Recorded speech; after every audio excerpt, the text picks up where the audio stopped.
हमारे YouTube channel commerce में सितारे। आज की इस वीडियो के अंदर हम सीखने जा रहे हैं अनएम्प्लॉयमेंट। देखो, नॉर्मली हमारे चैप्टर्स खत्म हो जाने चाहिए थे अब तक में 6 तक, बट हम थोड़ा लेट चल रहे हैं। So many reasons of that, उसको छोड़ते हैं, साइड में रखते हैं। पहले हम स्टार्ट करते हैं आज के इस वीडियो में अनएम्प्लॉयमेंट को। देखो, बेसिक चीज क्या है, हमको पहले ये समझना पड़ेगा कि क्या आएगा इस चैप्टर में से, कितना आएगा और कितने मार्क्स का आएगा। ठीक है, कितने मार्क्स का ये चैप्टर है। तो बेसिकली अनएम्प्लॉयमेंट है 10 मार्क्स का, तो हमारे लिए मोस्ट इम्पोर्टेंट चैप्टर है, क्योंकि 100 मार्क्स में से 10 मार्क्स बहुत ही ज्यादा इम्पोर्टेंट होते हैं। ठीक है, देखो एमसीक्यू पूछेंगे 1-2 मार्क्स का, ठीक है। शॉर्ट क्वेश्चन आंसर्स पूछेंगे वो एक मार्क्स का, और वो वेरी शॉर्ट 1 मार्क्स का पूछेंगे। फिर शॉर्ट क्वेश्चन आंसर्स में 2 पूछेंगे आपको 2 मार्क्स के, मतलब 4 मार्क्स। और लॉन्ग क्वेश्चन आंसर्स में से आपको पूछेंगे एक क्वेश्चन 3 मार्क्स का। ठीक है, तो मे भी आपके स्कूल के अंदर या ट्यूशन्स के अंदर आपको सर और टीचर बताते ही होंगे कि कौन सा कितने मार्क्स का आने वाला है और हमें कैसे अटेम्प्ट करना है, कैसे लिखना है। ये सारी चीज़ें तो आपको सब बताते ही होंगे, बट फिर भी मेरा क्या फ़र्ज़ है आपको बताना। ठीक है, हम एक दिन ये भी करेंगे कि पूरा पेपर कैसे लिखते हैं उसका भी एक वीडियो डालेंगे, जिसकी वजह से जो बच्चे ट्यूशन्स नहीं जाते, जिनको स्कूल में ये सारी चीज़ें नहीं पता चलती, उन सबको हम मदद कर पाए। ठीक है, देखो अनएम्प्लॉयमेंट आपके हिसाब से क्या है? चलो मुझे ये कोई बताएगा कि भाई अनएम्प्लॉयमेंट क्या होता है। मैं तो समझ गई अनएम्प्लॉयमेंट क्या होता है, मेरा काम क्या है आपको समझाना। पर आप कमेंट सेक्शन में ज़रूर बताना मुझे कि आप अनएम्प्लॉयमेंट को लेके क्या समझते हो। ठीक है, ऐसा मत समझना कि जो कुछ काम नहीं करता, पूरे दिन घर पे बैठे रहते हैं, जो शेयर बाजार वगैरह देखते हैं, वो अनएम्प्लॉयड है। उनके पास अगर पैसे आते हैं तो क्या है, एम्प्लॉयड है।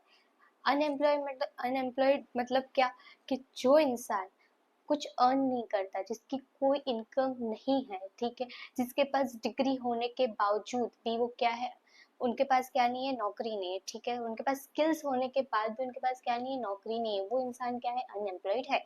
जैसे कि अभी तुम क्या हो, अनएम्प्लॉयड हो, तुम कुछ अर्न नहीं करते हो, ठीक है, बट सामने तुम्हारे पास क्या नहीं है, डिग्री भी नहीं है। ठीक है, तुम अभी तक उतने सक्षम नहीं हो चुके हो कि तुमको एक ऐसी जॉब मिले जहाँ पे तुम आराम से अर्न कर पाओ। ठीक है, अपनी बेसिक नीड्स को पूरा कर पाओ। जो हम पॉवर्टी में आगे सीख के आए कि हमारा मेन काम क्या होता है, हम अपनी बेसिक नीड्स को पूरा कर पाए। तो इज दिस पॉसिबल कि आप 12th में हो, ठीक है, आपके पास अभी कोई डिग्री नहीं है, इतनी स्किल्स नहीं है कि जिससे आप अपनी फैमिली की बेसिक नीड्स पूरी कर सको, तो अभी आप क्या हो, अनएम्प्लॉयड हो। ठीक है, आपके अलावा भी बहुत सारे ऐसे लोग होते हैं जिनके पास डिग्री है, स्किल्स है, सब कुछ है, पर वो क्या नहीं कर पाते, अर्न नहीं कर पाते। और जो अर्न नहीं कर पाता वो क्या है, अनएम्प्लॉयड है।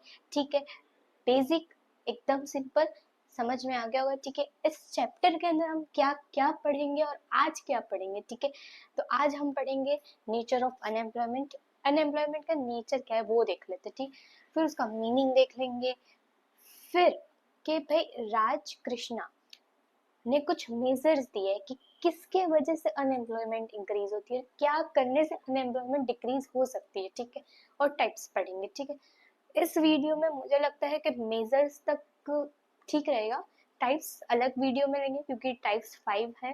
5 भी मैं पूरे एक वीडियो में नहीं ले पाऊंगी, तो थोड़ा थोड़ा करके करेंगे। ठीक है, देखो हम पहले इंट्रोडक्शन जान लेते हैं कि भाई in simple meaning unemployment means a situation where a person having efficiency to do work but doesn't get work।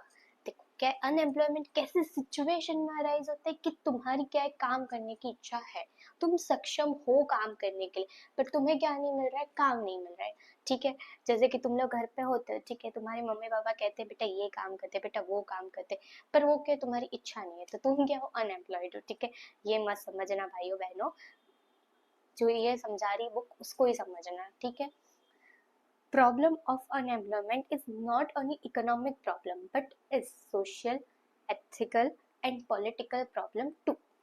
ये सिर्फ इकोनॉमिक प्रॉब्लम नहीं, आर्थिक समस्या नहीं, ये सभी समस्या में आती है कि भाई लोग ताने देते हैं, एथिकल प्रॉब्लम्स है, फिर पॉलिटिकल प्रॉब्लम्स भी अराइज होती है। अगर हमको ग्रो करना है, ठीक है, इंडिया को वो पोजीशन पे पहुंचना है जहाँ पे आज अमेरिका है, ये जो बाहरी बाहरी सारी कंट्री है जो आज उस पोजीशन पे, अगर वहाँ इंडिया को पहुंचना है तो क्या करना पड़ेगा, सभी लोगों को एम्प्लॉयमेंट मिलेगी तब जाके हम उस पोजीशन पे पहुंच पाएंगे। यहाँ से लोग क्यों बाहर चले जाते, क्यों ये सोचते कि भाई इंडिया में फ्यूचर नहीं है, इसीलिए नहीं है क्योंकि लोगों के पास क्या नहीं है, नौकरी नहीं, काम नहीं है, वो एम्प्लॉयड नहीं है। जब तक वो अपनी फैमिली को कमा के ही नहीं देंगे तब तक क्या वो फैमिली ग्रो होगी, क्या हमारी आर्थिक समस्या सॉल्व होगी, ये सारी चीजें सॉल्व नहीं होगी जब तक हमारे पास काम नहीं होगा, हम अर्न नहीं करेंगे, ठीक है।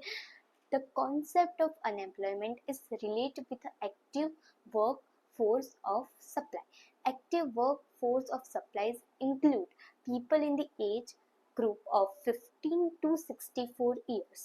मतलब ये कैसी जनरेशन है, 15 से लेके 64 तक की जनरेशन अगर कमा रही है, अगर कुछ अर्न कर रही है, अपनी फैमिली को लाके दे रही है जिससे उनकी फैमिली चल रही है, तो देश में अनएम्प्लॉयमेंट नहीं है। ये हमारी क्या एक्टिव फोर्स है। यहाँ से लेके 15 से लेके 64 तक के लोग कमा सकते हैं, वो इतने एक्टिव है कि चाहे उतना अर्न कर सकते हैं और अपनी कंपनी की नीड, अपनी फैमिली की नीड्स को पूरा कर सकते हैं, ठीक है। तो ये काम किसका है, हमारा काम है कि हम जाके एम्प्लॉयमेंट ढूंढे और सामने कंपनी हमें एम्प्लॉयमेंट दे, ऐसे स्किल्स हमारे पास होनी चाहिए, ठीक है। Third, children's elders weak peoples are not considered in active labor, thus they can't consider as unemployed। मतलब जैसे मैंने तुम्हें बोला, ठीक है, अभी तुम पढ़ रहे हो, तुम्हारे पास क्या नहीं है, डिग्री नहीं है, तुम्हारे पास कोई एबिलिटी नहीं है जिसके बेस पे तुम्हें काम दिया जाए। हाँ, पर अगर तुम्हें करना है तो तुम कौन सा काम कर सकते हो, लेबर काम कर सकते हो, ठीक है। बट 15 ईयर्स से लेकर 64 तक के लोग ये सारी चीजें कर सकते हैं, पर उससे नीचे जो है या जो ओल्ड एज है, ठीक है, जो 70-75 है, अगर वो नहीं कमा रहे तो इसका मतलब ये नहीं कि वो अनएम्प्लॉयड है। आप तो कल जाके घर पे बोलोगे कि भाई देखो मेरा छोटा भाई है, वो काम नहीं कर रहा है, तो क्या वो एम्प्लॉय वो बच गया, वो अनएम्प्लॉयड नहीं है। ये सारी चीजें नहीं चलेगी। तुम नहीं कमा रहे हो, अगर तुम्हारी एज 16, 17 या 20 है, अगर तुम नहीं कमा रहे हो तो तुम क्या हो, अनएम्प्लॉयड हो, ठीक है, ये मान लेना। Voluntary unemployment is not considered as a problem, but compulsory of a forced unemployment considered as a problem. मतलब तुमको कोई नौकरी से निकाल दिया गया है, ठीक है, तो तुम ये थोड़ी बोलोगे कि भाई मैं तो बेरोजगार हो गया, तुम दूसरी नौकरी नहीं ढूंढोगे। मतलब वॉलेंटरी, कुछ समय के लिए अगर आप नहीं कमा रहे हो, ठीक है, सम रीजंस, कुछ रीजंस की वजह से आप नहीं कमा रहे हो तो आप अनएम्प्लॉयड, ऐसा नहीं। पर अगर आप कंपल्सरी नहीं कमा रहे, आप कुछ अर्न ही नहीं कर रहे, तो आप क्या हो, अनएम्प्लॉयड हो, आप अनएम्प्लॉयड गिनाए जाओगे, ठीक है। देखो, measures for nature of unemployment, क्या मेजर्स हैं, time, income, willingness and productivity. चारों चीजें समझ लेते, बहुत ही सिंपल, इतनी इजी कि मत पूछो बात।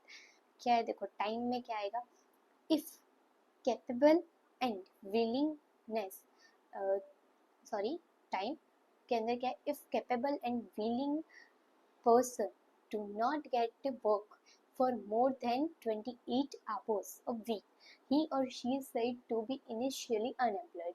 If he or she employed for more than 28 hours and less than 42 hours in week, then he or she is considered as a less intense unemployed। मतलब बोलना क्या चाह रहे हैं कि तुम कैपेबल हो, ठीक है, तुम्हारी इच्छा भी है, पर तुम्हें काम नहीं मिल रहा है, कितने घंटे के लिए, 28 आवर्स से ज़्यादा का तुम्हें वीक के अंदर काम नहीं मिल रहा, तो तुम क्या हो, अनएम्प्लॉयड ही हो, ठीक है, तुम इंटेंशनली अनएम्प्लॉयड हो, ठीक है। फिर क्या है, अगर तुमको एम्प्लॉयमेंट मिल रही है 28 आवर्स से लेके 42 आवर्स के बीच में, ठीक है, 42 आवर्स से कम पर 28 आवर्स से ज़्यादा की एम्प्लॉयमेंट मिल रही है, तो तुम क्या गिनाए जाओगे, कम इंटेंशनली अनएम्प्लॉयड गिना जाओगे। मतलब तुमको तुम्हारी कैपेबिलिटी और विलिंगनेस के हिसाब से थोड़ी कम अर्न कर पा रहे हो, थोड़ी कम काम मिल पा रहा है, पर तुम एम्प्लॉयड हो, ठीक है। क्लियर, टाइम के हिसाब से क्लियर, 28 आवर्स से वीक के अंदर तुम्हें कितना मिलना चाहिए, 28 आवर्स तो मिलना ही चाहिए, 28 आवर्स से ज़्यादा तो मिलना ही चाहिए, और 42 आवर्स से कम हो, 20 28 आवर्स से ज़्यादा और 42 आवर्स से कम हो तो तुम क्या हो, इंटेंस अनएम्प्लॉयड, और उससे 28 आवर्स से कम हो तो इंटेंशनली अनएम्प्लॉयड। ये सारी चीज़ें आप एग्ज़ाम के अंदर लिखोगे परफेक्टली और उसे अंडरलाइन भी करोगे, तो जिससे क्या हो, चेकर का टाइम वेस्ट ना हो। चेकर के पास कितना टाइम होता है, सिर्फ 1 मिनट का टाइम होता है, तो तुम्हें हाईलाइट करना है। अगर तुमको आता है तो पॉइंट्स को हाईलाइट करो, उसको पता चल जाएगा तुमको आ रहा है, तो सीधा चेक करके तुमको वो मार्क्स देके चला जाएगा, ठीक है। तो ये सारी चीज़ें ध्यान में रखनी है। देन क्या, income. If person get very less income which can't solve problem of his or her poverty, then income point of view he and she said to be poor। हम आगे सीख क्या है कि पोवर्टी किसे कहते हैं, कि जो भाई अपनी बेसिक नीड्स को पूरा नहीं कर पा रहा है, जो पोवर्टी लाइन के बिलो है, ठीक है, वो सारे लोग क्या है, पुअर है, ठीक है। तो ये क्या बोल रहे हैं, अगर तुम अपनी फैमिली की प्रॉब्लम्स नहीं सॉल्व कर पा रहे हो, तुम्हारी इनकम इतनी नहीं है कि जिससे तुम लोगों अपनी नीड्स को पूरा कर पाओ, तो तुम क्या हो, पुअर हो, ठीक है। In rural area this type of poverty can be seen. Rural area के अंदर ऐसी पॉवर्टी देखने को मिलती है। As for an example, if a person required 10,000 per month to satisfy his or her family needs, but he and she earn rupees 8,000 or less। Sorry, person को कितने पैसे चाहिए अपनी नीड्स को पूरी करने के लिए, 10,000, पर तुम कितने अर्न कर रहे हो, सिर्फ 8,000, तो तुम क्या हो, पुअर हो। क्योंकि कुछ इच्छाओं को तो तुम्हें मारना ही पड़ेगा, तुम नीड्स ही नहीं पूरी कर पाओगे अपनी, तो तुम क्या हो, पुअर हो, ठीक है। क्लियर।